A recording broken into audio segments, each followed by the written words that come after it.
Ili usipitwe matukio mbalimbali na uwe wa kwanza kutizama video zetu, tafadhali bonyeza neno subscribe hapo chini ya video hii, kisha bonyeza alama ya kengele itakayotokea. Asante. Karibu tena kwa mara nyingine ndani ya YouTube channel yetu. Nikukaribishe, nimekuletea story ambayo inamhusu Waziri wa Maliasili na Utalii Dr. Hamisi Ramadhan Kigwangalla, ambaye pia ni mbunge wa Nzega mjini kupitia bunge tukufu la Jamhuri ya Muungano wa Tanzania. Anapatikana pale Tabora, Nzega mjini. Miongoni mwa wabunge ambao wana heshima zao pia, na miongoni mwa mawaziri ambao wanaendelea kufanya makubwa katika serikali ya Jamhuri ya Muungano wa Tanzania. Aliwahi kuwa naibu waziri wa afya. Kipindi kile waziri wake alikuwa ni Umi Mwalimu, akawa naibu waziri sababu ni doctor by professional, doctor kabisa. Lakini baadaye Mheshimiwa Rais akaona awe Kigwangalla, wewe unafaa pale ukashike zile tumbili na nyani kule maliasili ziweze kuangalia vizuri. Mheshimiwa Rais akasema kama amemhamisha. By the way, ni sisi sijaja kumuelezewa sana, lakini kuna story ambayo ameshare na sisi katika ukurasa wake wa Instagram ambao anatumia @Dr.Kigwangalla. Nikasema si mbaya nikije kukuletea wewe kama funzo au darasa ambalo ukilichukua linaweza kukunyanyua leo hapa ulipo na kukusogeza sehemu fulani, kwa sababu tunajifunza kutoka kwa watu waliofanikiwa. Na kujifunza kwa watu waliofanikiwa sio tujifunze tu kwa yale makubwa ambayo wanayafanya. Kuna hata changamoto ambazo wamewahi kupitia huko nyuma, tunapoenda wao ambao wamekisha experience, tukizipata tunaona oh wow, kumbe si mimi tu ambaye ninavunjika moyo. Kumbe kuna watu walianzia chini mpaka leo wameenda kuwa mawaziri wa nchi. Kwa hiyo wacha na mimi niweze kumove, nitoke hapa niende sehemu nyingine. Kwa mara nyingi sana vitu kama hivi vinapotokea katika jamii, bora sana na ni zaidi tukaweza kuelezana, tukaweza kuelekezana, tukaweza kushare, kwa sababu si faida ya Tuma peke yake, hata wewe pia itaweza kuwa faida kwako. Mbali na kushare tu historia yake hapo, ni kama vile watu wamesema amemueleza Diamond Platnumz kwa ujanja. Wanasema siku zote muungwana akivuliwa nguo huchutama, na akisimama si timamu. Na anayekufunza si lazima shike kiboko akuchape. Anaweza kuzungumza maneno mawili matatu yakawa ni msaada mkubwa kwako hata asiposhika kiboko akuchape. Ndio maana kuna wazazi wengine hampigi mtoto wake, lakini atamfunza kwa vitendo. Sasa kuna baadhi ya watu wameichukulia hii posti ya Dr. Kigwangalla kama vile ni kumfundisha Diamond Platnumz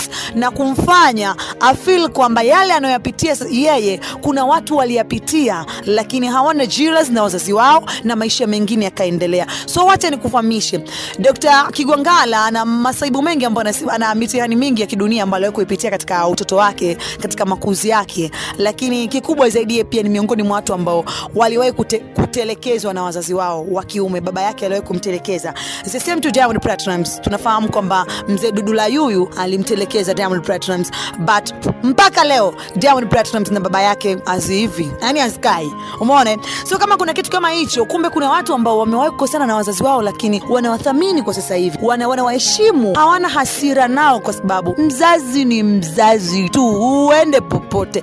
Wacha nikusomea alichokiandika, utapata maana ya kile ambacho waje wamekidiscuss katika mitandao mbalimbali ya kijamii, especially kule nyumbani kwetu Instagram. Kupitia ukurasa wake wa Instagram, Waziri wa Maliasili na Utalii Dr. Hamisi Ramadhan Kigwangalla, ambaye anatumia @Hamisi Kigwangalla, ameandika nje ya box. Ni miongoni mwa watu ambao huwa wanapenda sana kuandika. Sasa ana muda mrefu alikuwa hajaandika, kwa hiyo akaanza kwa kusema hivi: nina siku nyingi sijaandika, leo nitajaribu. Akaweka nukta, alafu akaanza kuelezea: siku moja niliwahi kuchekwa na kudhalilishwa sana na wenzangu, sijawahi kusahau hata kidogo. Nilikuwa niko darasa la 6. Ilikuwa ni siku ya sikukuu baada ya mfungo wa mwezi mtukufu wa Ramadhani. Nilitoka nyumbani nikiwa nimeulamba. Kipindi hiki mama yangu ndiye ambaye alikuwa tegemeo langu kuu. Alikuwa amepewa ajira umoja wa vijana wa CCM kama katibu wilaya ya Bariadi. Mama alitamani kuhama na mimi kutoka Nzega, lakini hakuwa na uhakika kama maisha yangekuwaje huko alikoelekea. Aliamua kuniacha nikae kwa bibi na babu yangu pale Nzega, Uswahilini kwetu Musoma Road. Kila Ramadhani bibi yangu ambaye ni mzaliwa wa Tanga Machui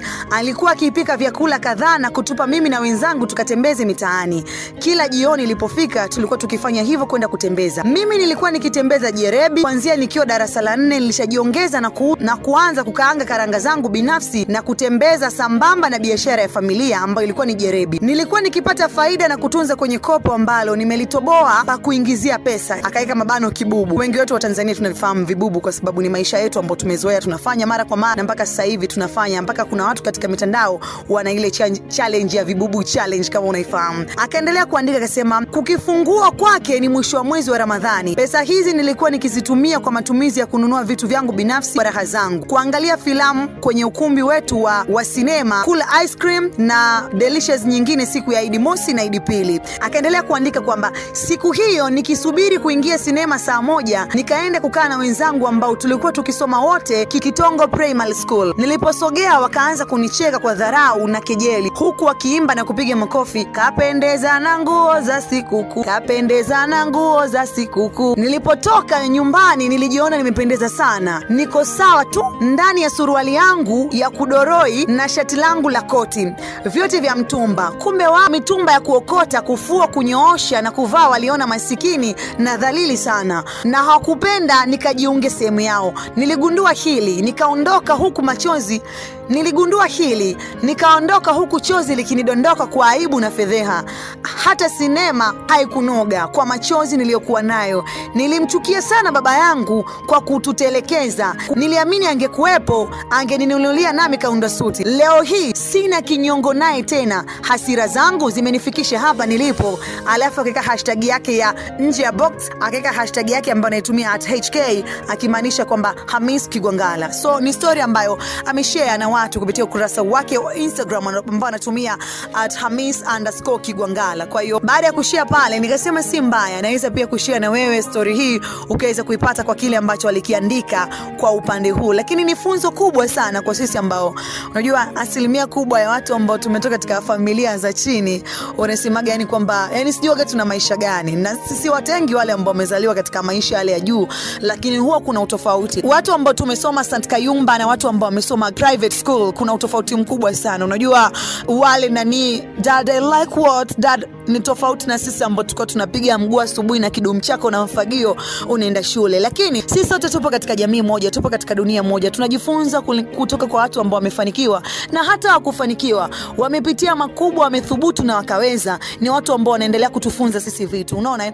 Sasa kwa hichi ambacho amekiandika Waziri wa Maliasili na Utalii ni fundisho kubwa sana kwa kijana ambao uko nyumbani, baba yako amekutelekeza, mama yako amekutelekeza, alafu unasema bwana mimi sina kunisaidia, siwezi kwenda shule. Asikwambie mtu elimu yako si mama yako wala baba yako. Yaani elimu ambayo unaenda kuisoma wewe leo itakusaidia wewe katika maisha yako, hata vizazi vyako vitakuja vinufaike na wewe. Lakini kuna msemo unasema kwamba mtoto wa maskini wa leo ni mzazi wa tajiri wa kesho. Ni msemo mkubwa sana ambao ukiutafakari kwa kiasi kikubwa, umaskini wa wazazi wako usikufanye wewe pia ukawa maskini. Umaskini wa wazazi wako usikuvunje moyo wa kuzidi kupambana. Pambana to the fullest. Pambana mpaka siku ya mwisho unasema inatoa damu, natoa chozi, yani inatoa jasho, ili mradi nimepambania familia yangu, nimepambania kizazi changu kijacho.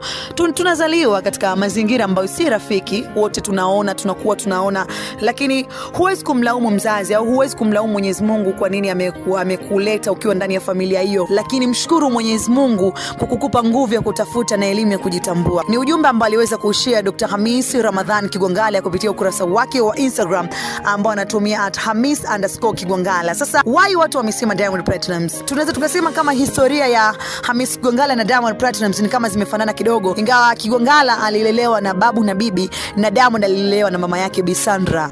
Final say tunamuitaga hivyo, mama Bibi Tifa mwenye final say. Akisema yeye hata Esma hawezi pinga, hata Uncle Jones hawezi pinga, utanyamaza tu. Sikasema final say. Hata Diamond mwenyewe alikuwa mdogo kama Piriton, akisema yule mama nani wakupinga? Anajua alitembea Tandale, anauza nyanya, anauza mchicha na mtoto wake. Wewe leo nani mzee Abdul nitoka kusaidiwa? Ni maneno ya waja ambao huwa wanayazungumza katika mitandao mbalimbali ya kijamii. Lakini nimekwambia kama vile historia zao zinakuwa the same kidogo, kwa sababu kutelekezwa na baba wote wametelekezwa. Historia ya Diamond Platnumz alitelekezwa na mzee Dudula Yuyu, tunafahamu hiyo iko hivyo, na mara nyingi amekuwa akinukuriwa akisema kwamba babake aliwahi kumtelekeza, kwa hiyo amekuwa hana mapenzi ya baba. That's why tunaona mateso ambayo anapitia mzee Abduli leo ni yale matunda ya kutelekeza mtoto wake miaka ya nyuma. Lakini watu wengi wamekuwa kimshauri Diamond Platnumz. Unajua Diamond Platnumz hivi ana pesa, hiyo iko wazi, ana hela. Sasa chuki, hasira kwa mzazi. Wengi wamekuwa kimshauri ni kama vile azipunguze, ziishe. Lakini sasa kwa nini anazipunguze zinaisha? Mzazi atabaki kuwa mzazi. Yale ni mapungufu yake ambayo aliyafanya. Wengi wamekuwa kimsia msamehe. Ndipo ambapo tukachukua kauli ya Dr. Ramadhan Kigwangalla aliposema kwamba mpaka leo sina kinyongo na baba yangu, nishamsamehe na tuko sawa. Watu wengi wameshauri katika comment kwamba kwa nini Diamond Platnumz asijifunze kutoka waziri huyu, kwamba kama yeye aliweza kupitia mateso yote hayo na kuchekwa, kufedheheshwa na marafiki, yote hiyo ni kwa sababu baba aliweza kumtelekeza. Diamond ni nani leo? Ana miji hela, anamsafirisha Juma Lokole ambaye hana hata chembe ya undugu naye, anamwacha baba yake kumpa matibabu ya kuweza kumtibu miguu, kitu ambacho watu wanakitafsiri tofauti. Kwa hiyo nikasema si mbaya, huwezi kumlaumu Diamond Platnumz kwa sababu hujui ni kipi kilichopo ndani yake na familia na baba yake. Hilo ni kila siku nimekuwa nikilisema. Mimi sipo katika pati ya kumlaumu Diamond Platnumz kwa kile ambacho anakifanya, but nipo katika pati ya kumshauri kama binadamu mwenye moyo wa huruma. Katika imani zetu za dini tunafundishwa kupendana. Unaambiwa kwamba umpende adui yako. Utashindaje kumpenda ambaye amewahi kukufanyia mema mengi hata kama akakosea baya moja? Kwa hiyo ni ujumbe ambao si kwa Diamond Platnumz. Mimi kama vile nakosoa, watu wengi wameupeleka kwa Diamond, lakini tunauchukua wengi. Si Diamond peke yake. Katika maisha yetu tuna watu wengi sana ambao wametelekezwa na mama zao na baba zao. Lakini je, una moyo gani? Una nini ambacho umekijenga?